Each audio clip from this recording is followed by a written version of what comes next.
flauta dulce. Esta hizo correr la voz entre el violín y el cello, que, a decir verdad, fueron los que más se lamentaron esa noche. Poco le importó el piano, casi nada al triángulo.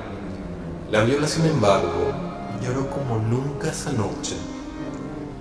El oboe sonó más áspero, el corno siguió impávido. Sea como sea, esa noche de diciembre, la hosta, al subir al escenario el viejo Don Luis, en la catedral, sonó tristemente diferente. Cuentan por ahí que solo Javier llegó a escuchar aquel secreto esa noche. Dicen que el violín, entre un pichicato y otro, así se lo contó al cello. Ha muerto el grillo que siempre nos acompañaba. Como ya dije, poco le importó el piano, casi nada al triángulo.